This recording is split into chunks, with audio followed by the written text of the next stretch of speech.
everybody, and welcome in. It's the Poor Man Fantasy Football League podcast. We're the fantasy football show that gives you a peek inside the life and times of our Dynasty League. I'm your host, Mike, and with me as always is my friend, Andrew. And this week, I'm on the road. Andrew's at home. And we are starting our summer series where we break down each and every single NFL division, starting with this week's AFC South. So this week, it's just Andrew and I. Next week and going forward, we're going to be bringing in some of our fellow league mates and fantasy football friends to start talking about some of these other divisions. So today is Wednesday, July 10th. Andrew, how are you doing? Doing good. Kind of been on vacation myself, so yep. I can heading see back to you work. got a Heading nice back tan. to work tomorrow. Yeah, a little bit. You still seem white as a ghost. So okay, this is the darkest I've ever been. You probably can't see it, but I am covered in freckles.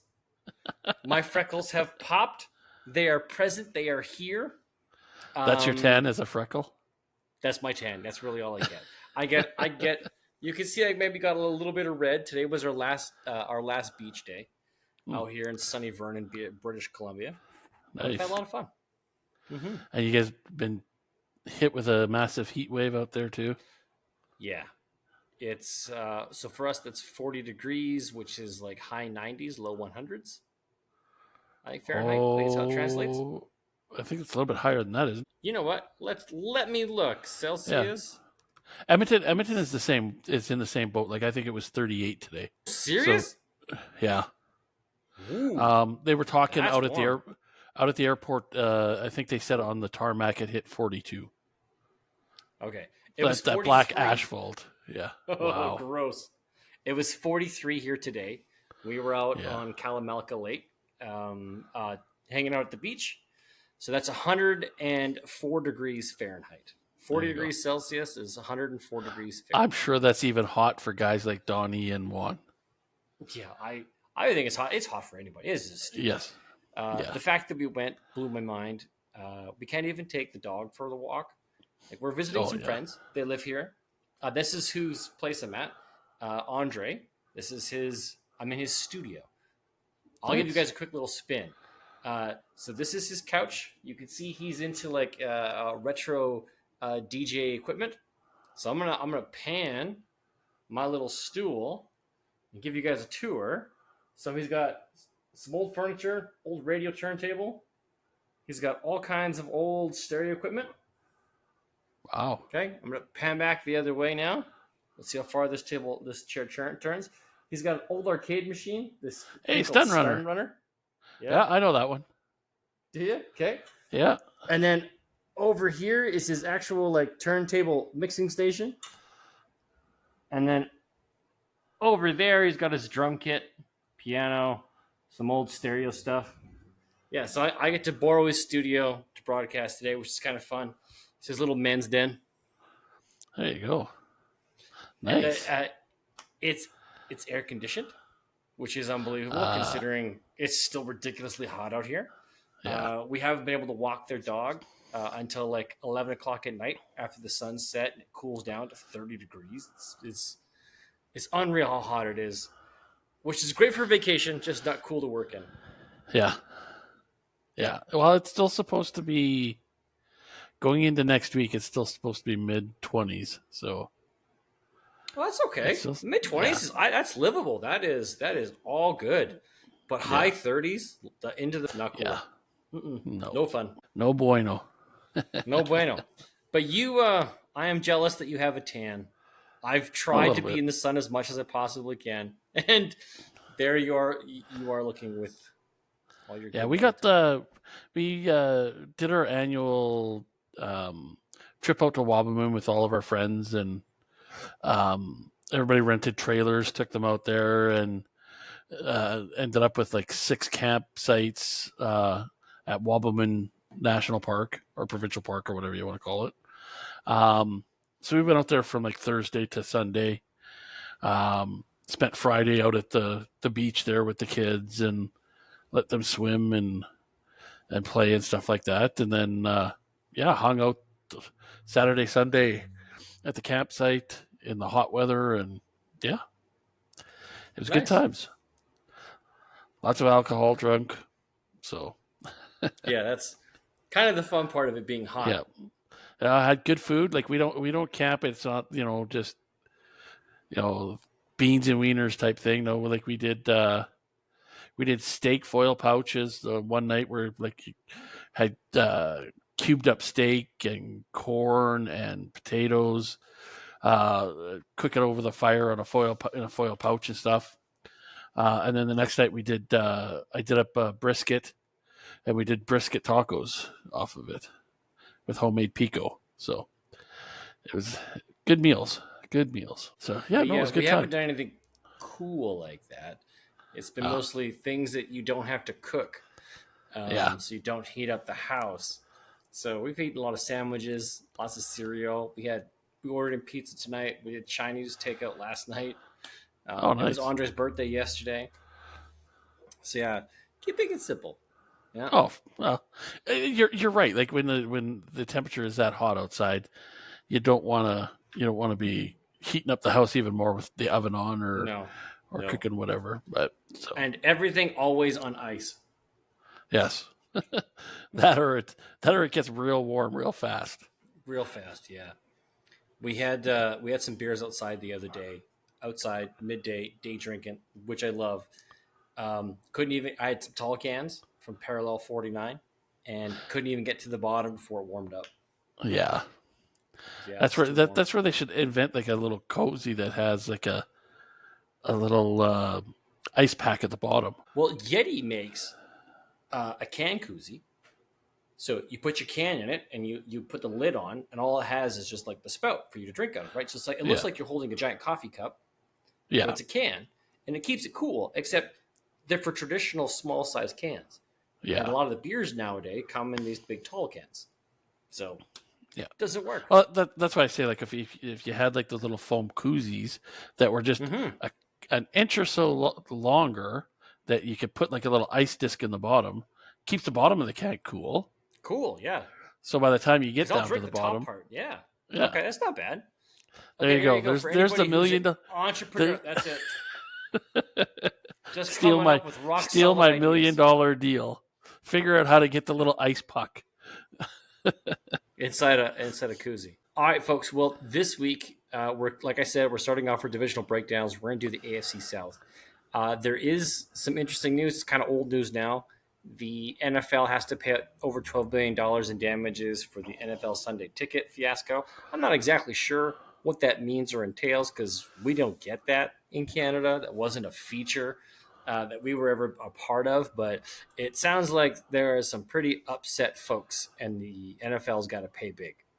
So yeah, this has been, and I think we even touched on this in one of our previous podcasts, that the NFL was in some hot water over the rights, because what I think it was people were signing up and weren't getting all of the games that they were supposed to get.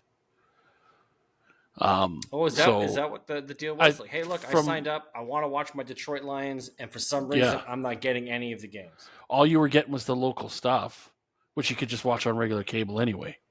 So people were kind of misled on what they were signing up for, I think. So, and I didn't read the article. It was just something that I thought I had overheard on the NFL Network one day when I was watching. And this is before I guess they must have settled it, because you're saying they've been told they have to pay. So yeah, that's a lot of money. Now they're going through the appeal process, which I'm guessing is a stall tactic, so they don't have to pay right away, and to see if they can get any of it reduced. But we'll see. Yeah, they still need to collect their interest on the money that they have in the bank. So that's it. Yeah, that's it. As they liquefy their assets. Yes. All right. There was actually one other piece of news that came out this week that I was listening to on a podcast. It looks like, and this again could be just rumor, smoke, whatever you want to call it. The Dallas Cowboys might be going up for sale. Whoa, that's huge. That's why the last this last year, they really didn't do anything in free agency, in the draft, any of that kind of stuff. Jerry Jones being in his 80s doesn't have too many years left. And I guess the rumor that's swirling around is he doesn't want to hand over to his kids a team that's starting to fail. So he's thinking, I'm selling now and getting that billions and billions and billions of dollars, because that might be the most lucrative franchise in the NFL, just because of the name and just because of the history of the team. He's thinking, I want to sell it and give a big ass paycheck to my kids before I die, instead of them trying to take over a defunct team that the value is just going to decline over the next few years. Okay. So that's kind of the big rumor. That's kind of mind-blowing to think about, Jerry Jones not being the owner of the Dallas Cowboys. Wow. And whoever's going to buy it's got to have some deep pockets, because that's going to be like probably north of $10 billion is probably what he's going to be asking. Probably, because what did the Commanders went for about $6 or $7 billion, and the Broncos, I thought they were up there. Oh, 4? Yeah, Broncos went for 4. I don't think the Commanders went for that much. Oh, I thought the Commanders were up in the 6. But I had heard that the Cowboys were valued compared to all the other teams. Was valued at there you go. Dallas Cowboys are the highest valued team in the NFL at just over $9 billion. So I'm thinking he's probably going to ask for 10 and settle. He'd probably even settle for 8. I don't know. Yeah, that's if he wants out bad enough. Wow, $8 billion. He won't be able to spend that much money in the rest of his life, and neither will his kids. So you can't take it with you. Oh my goodness. Okay, sorry. The Dallas Cowboys generate $1.1 billion a year. There you go. With all the ticket sales, the merchandising, the TV rights, all of that, like, it's just again, the kids take over. They're not really involved in it. Don't really know what they're doing. And then it goes from a $9 billion franchise down to a $6 or $7 billion. Right? Yeah, I guess you could take that big of a hit. Detroit Lions are 31st on the list. They're worth $3.6 billion. They generate $495 million. The only team cheaper than them are the Cincinnati Bengals. Bengals are worth $3.5. They generate $498 million a year. But still, $498 million. What's the salary cap? 78, 80. Something like that? Actually, I don't know what the salary cap is this year. I think it's over 100. Oh. And then you have all your employees to pay and the stadium to pay if you don't own the stadium and all that kind of stuff. I mean, I think one of the reasons why Jerry Jones his franchise is worth so much, because he owns the building too. Okay. So, I mean, he's making money off of that, so he's not paying rent type thing, right? Yes, there's going to be expenses that go along with it, but you get all the naming rights, because I think it's called AT&T Stadium. So AT&T's paying him a boatload of money to put their name up there. Yeah. So it would be, it's interesting, and I could see it happening. I really could. Again, just from the standpoint of if he's thinking, you know what, I'm ready to move on. I'm, as much as he loves the football game and the team, really he is getting to the point where who knows how many years he's got left, right? Although if you got that much money, maybe you can buy extended life. Who knows? Definitely possible. Could also buy himself a ride on a rocket ship to a faraway place. That's right. With Captain Picard. Yeah. Or Darth Vader. Yeah, he hasn't been to space yet. Yeah, he hasn't been to space yet. Not legitimately, anyways. Yeah. Okay. But that was really the only other thing that I heard. That's this big week news. Big news, man. It could be, but and again, it might just be smoke, just stuff that people are trying to drum up. right? But it makes sense from a lifestyle perspective of his. He's getting to the point where, he's doesn't have too many years left. Totally get it. Yeah. And what he does have left, how much value is he really going to add to that franchise? Well, that's just it. If you sell it off, maybe if you got 5 years left, maybe you can enjoy, right? Go out and enjoy the last few years you have, right? Instead of worrying about the team and the finances and all that kind of stuff. But we'll see what happens. I mean, those things don't happen overnight anyway, right? No. So it would take a while. It would take a long time. Be a big, rather public spectacle, I think, once it's formally announced. Oh yeah. Oh, I'm sure. Okay, well, let's get into why we're here.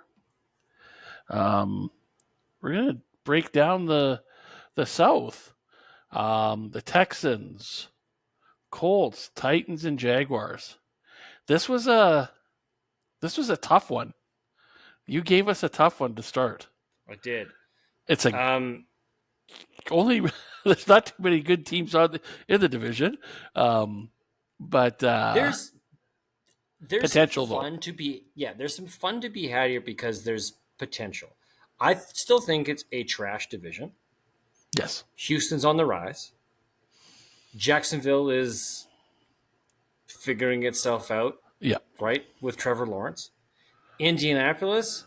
Let's see what happens with a healthy Anthony Richardson. They could be on the rise. They could utterly implode. And then we have Tennessee, which spent a bunch of money on some old guys supported by Will Levis. Yes. Yeah. Every one of these teams, their whole season is riding on their quarterback. The quarterback doesn't produce, that team's going in a downward slope. So it's going to be interesting. Indianapolis played well bouncing between two quarterbacks, right? I think Gardner Minshew did great there and got them to a 9-8 record, which tells me I think their defense might be good enough to carry them far, or at least a little ways, regardless of their quarterback play.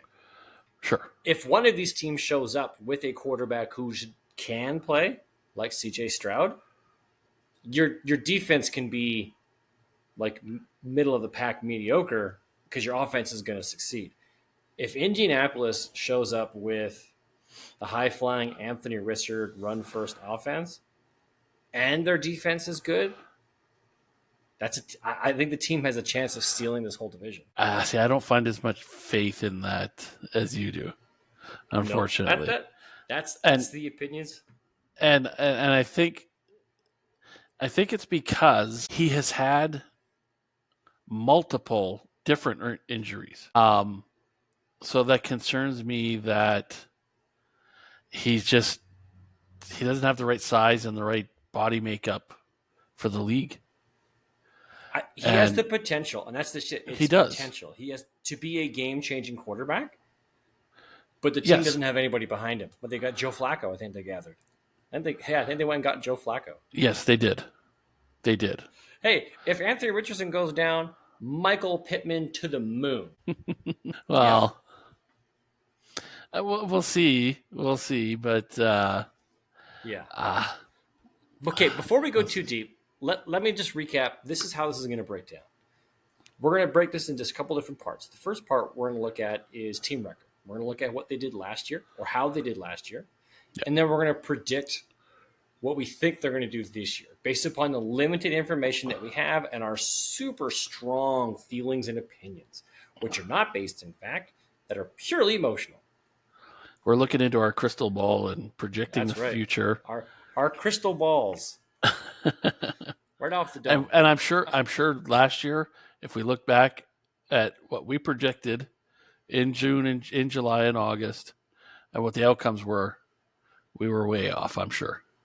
Yeah, we don't have a high success rate. No. But if you do want to know how this pans out, at the end of the season, at the end of our fantasy football season, we do a recap. Yep. We come back and we have a look. And things always go sideways. It looks great now and on paper. But injuries occur. Chemistry doesn't click. Like, things just don't happen. So this is our opinion.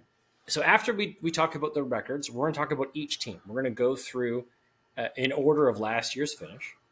Then we're going to talk about the players, give some thoughts, some quick analysis, opinions.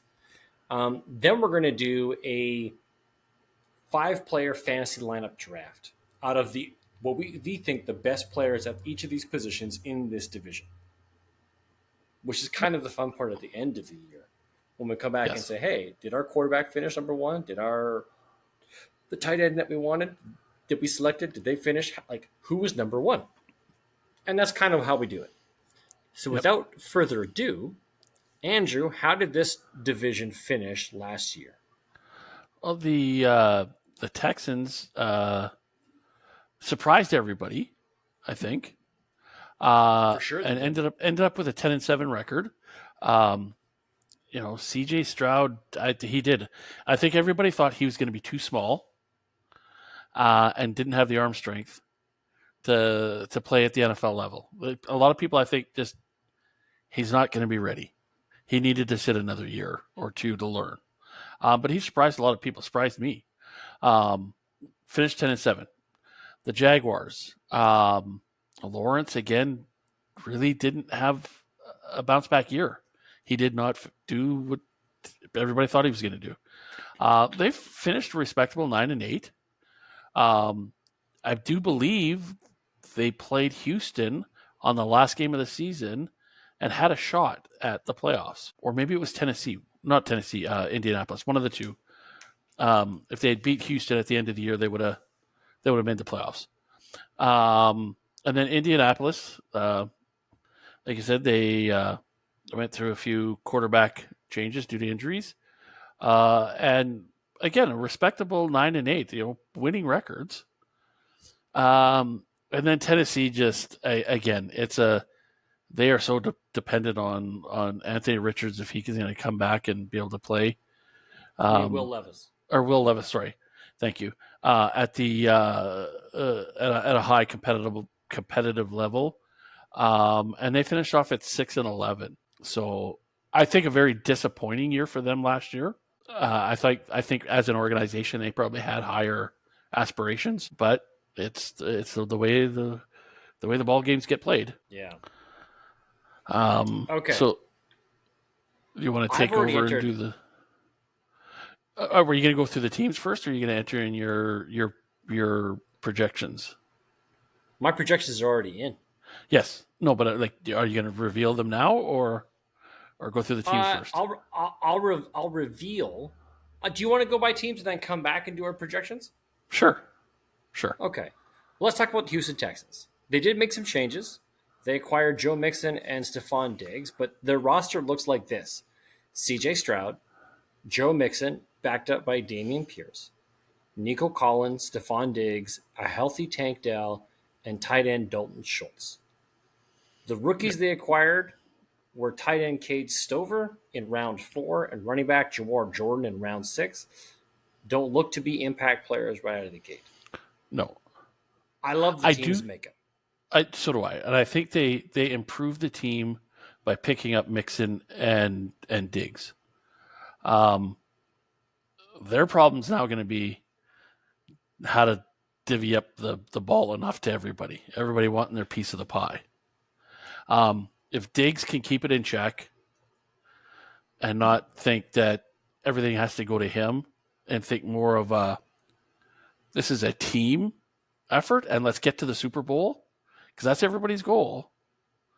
Not about 1,000 catches, but let's get the Super Bowl. This team could be very dangerous. I think this is the team to beat. Yes. After what they showed last year, I do expect C.J. Stroud to either repeat what he did last year, which would be great, but I also expect him to take that next step forward.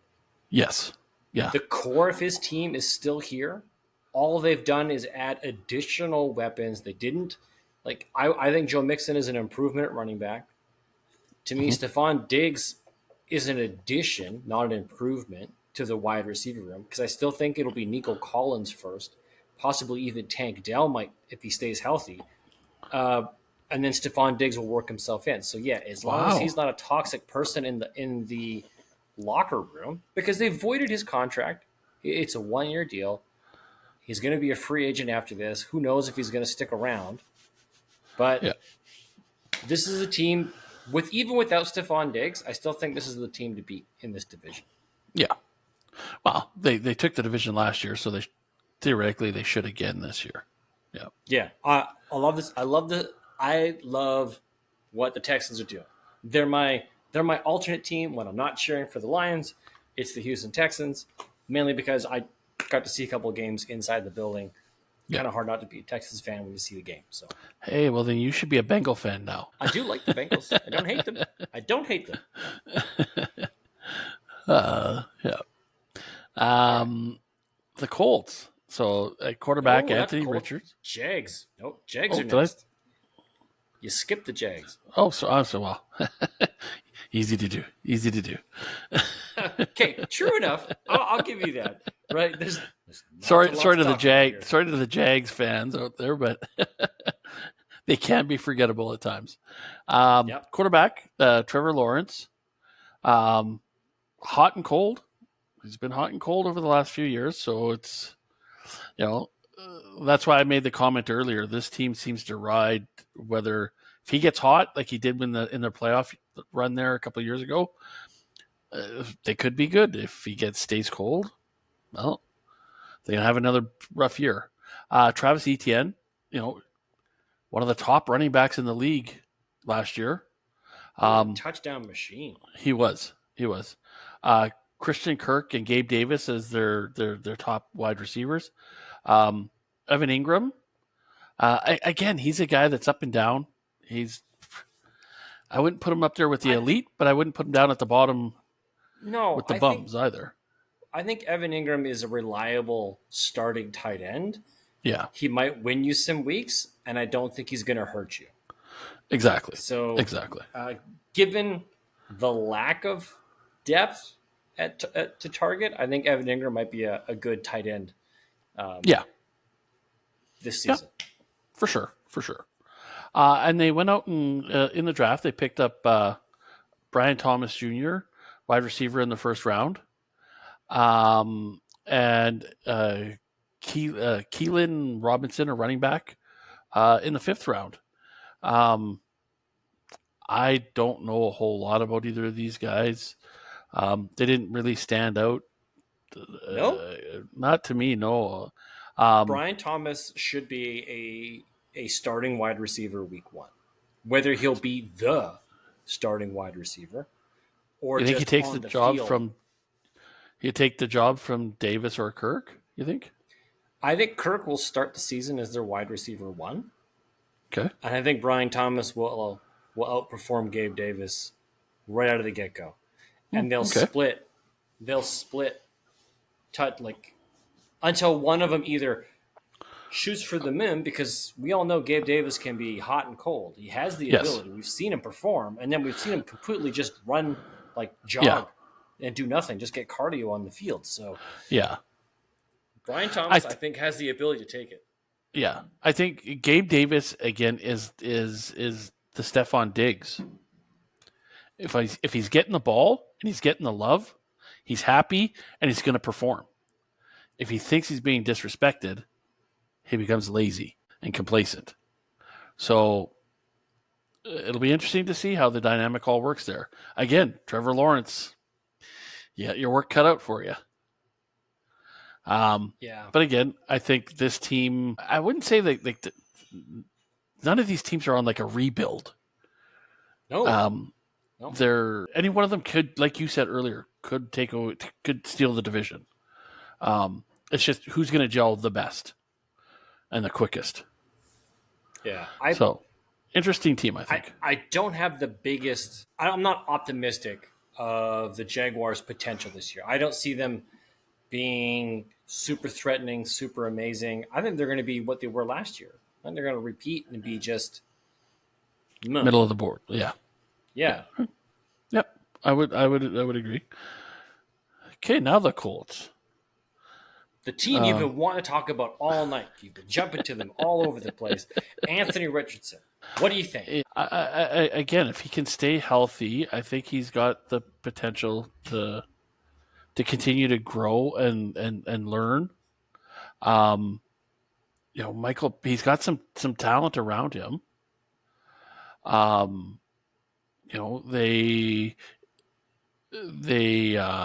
got a good running back. They've got some good wide receivers. I think the potential is there.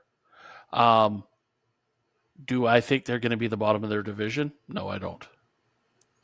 And I'll reveal that when we go to our records. But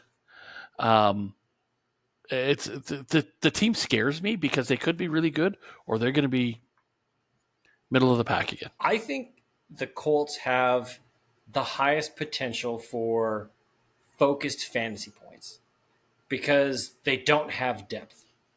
You've got Anthony Richardson, who could be a running stud at quarterback, scoring you tons of points. You could have Jonathan Taylor, who might lose out on some touchdowns to Anthony Richardson, but I think because there's nobody behind him, he's the dude. And then Michael Pittman, it's Michael Pittman. Like, it's Michael Pittman and nobody else. They have Josh Downs. They did draft Adonai Mitchell in round 2 and a wide receiver, Anthony Gould, in round 5. I really like Mitchell. I think he could be. He'll. Like you mentioning with the Jaguars. I think he's going to take over the wide receiver 2 by the end of the year. I guarantee it. Yeah, man. I'm totally on board with that. Yeah. Can he take number 1 though? Do you think he can outperform Michael Pittman? That's going to be a tough one.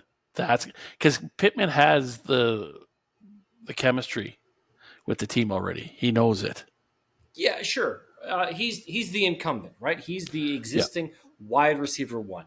In the Jaguars case, Christian Kirk to me has never been like your wide receiver 1. He is a great second wide receiver, but you need a true alpha on the team. So Brian Thomas, I think, can take that role, be that guy. Christian Kirk's still going to be solid.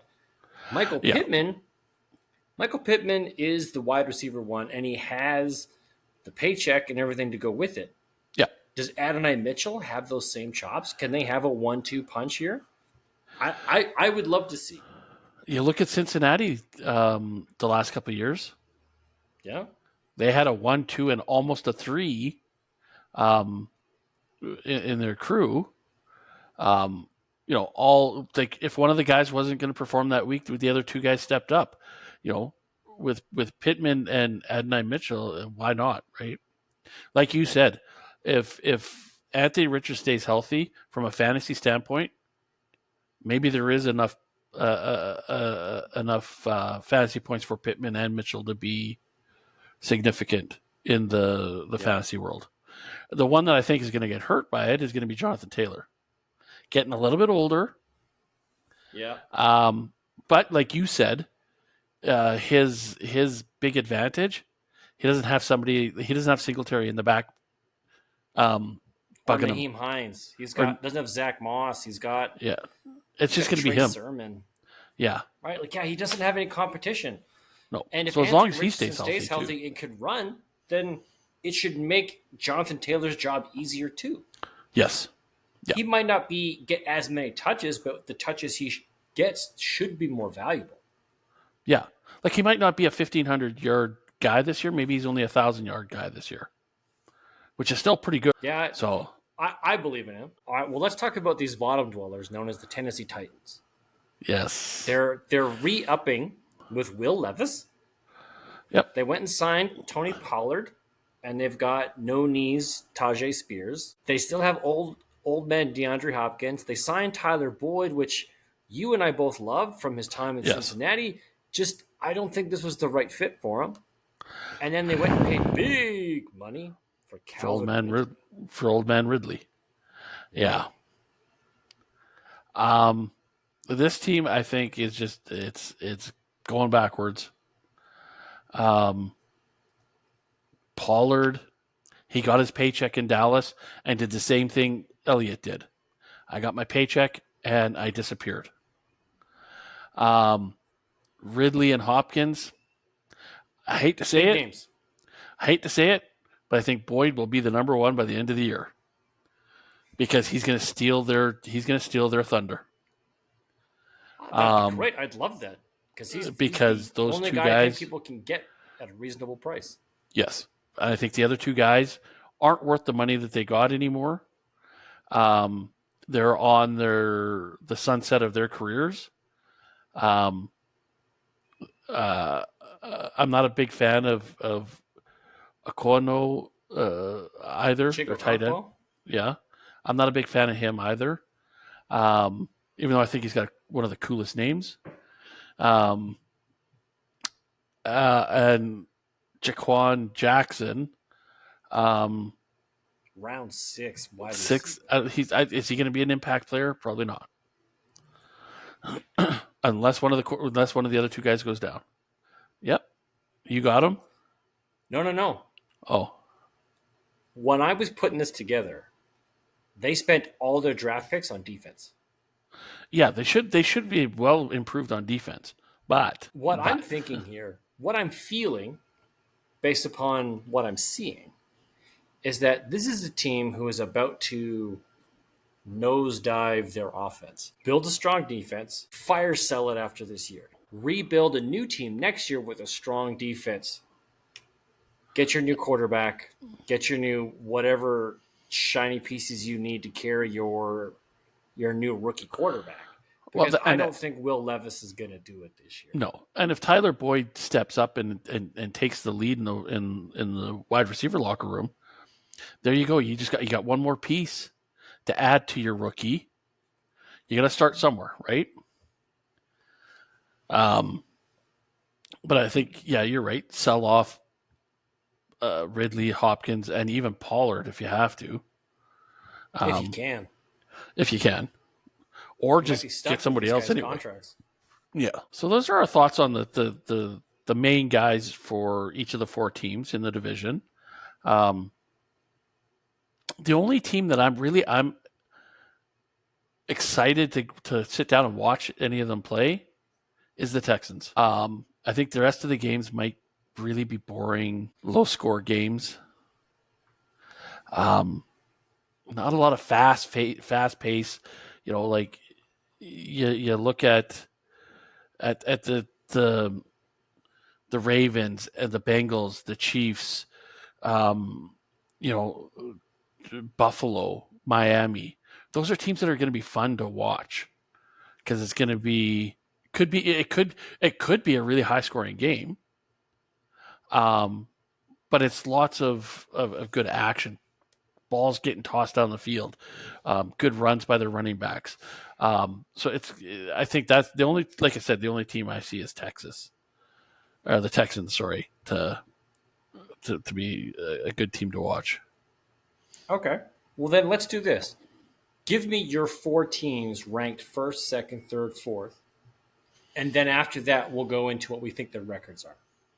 I got Texans. Okay. Jags, Colts, and Titans. So how they finished last year ranking-wise is how they're going to finish this year ranking-wise. Yeah, I think so. Okay. I went Houston, Colts, Jags, Tennessee. It's close between Jags and Colts. Like, I actually have them having the same record at the end of the year. Oh, okay. I gave a bump to the Colts because if Anthony Richardson, I think we know what he can do. I think if he's healthy for the year, he puts them in that possibly winning the division conversation. And that's why I had the Jags slide back. So let's talk about finishes. I had the Texans, knowing because I did something I haven't done before. I actually went and looked at the entire schedule for each of these teams. Yeah. And then tried to figure out. Houston's going to have the toughest schedule in the division.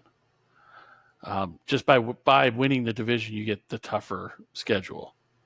Okay. So I actually had them going 10-70. They do have a tough schedule. Yeah. Some of the teams they're going up against are going to have some elite offenses and some strong defenses. Yes. Yeah. Because I think they play Kansas City, Miami, and Buffalo throughout the year. Yeah. They're going to have I think they're going to have a rough start, but then strong finish like last year. Yeah, and pick up the pace. Yeah. Once they start cannibalizing their own division. Which I think is where they're going to get the bulk of their wins. Yeah. I also have them at 10-7. Oh, nice. Okay, so we're matching there. Yep. My number 2 team was Indianapolis. You had Jacksonville, then Indy, but you said they had the same record. How did they finish? Yep. 8-9. 8-9, both of them. And I think with these two, it's going to come down to what they do against the other 3 in the division. I think they're both going to lose to Houston, but do they split against each other, or does one take both games and potentially take both games against Tennessee? I think that could be the difference between the two. I have them at the same record, but one of them could jump up to 9-8 or 9-7. All right, I had Indy at 9-8 and Jacksonville at 8-9, so I kept them relatively close. Oh yeah, I had them splitting each of their matchups. Yeah, because I do put them kind of on that same par. And I had Houston, if I remember correctly, Houston sweeps both Tennessee and I think Jacksonville, but splits with Indy. I gave Tennessee the same love you did. The 6-11? Yes, it's not a super sexy stretch for where they finished last year, but it's not. I think the team will be good enough to etch out enough wins to keep them out of a good pick. Yeah.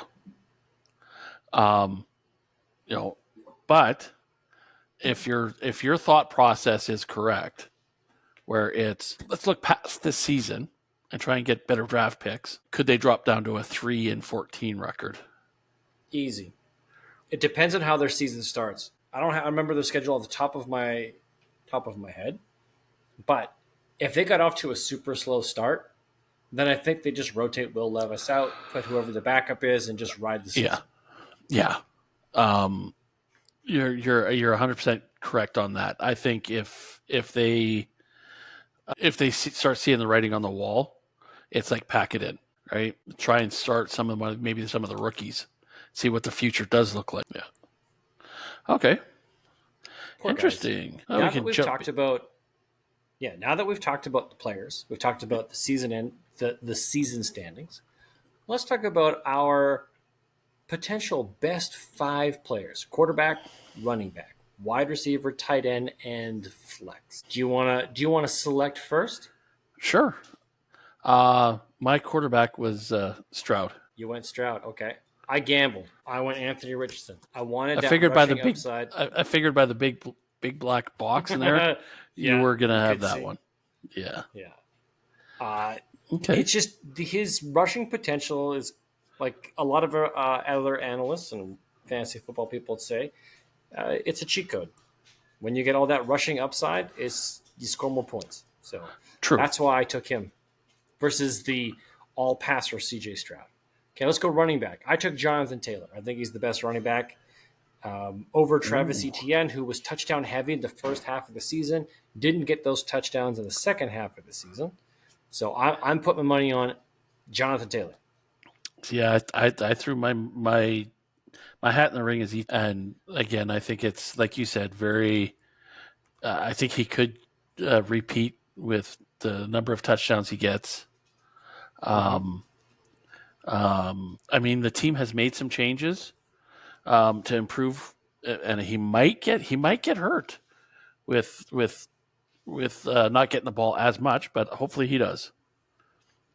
Okay. As long as he stays hot and healthy, he should be able to reach. Okay. So Travis Etienne versus Jonathan Taylor. All right. So we're different so far. It's exciting. Yes. Wide receiver.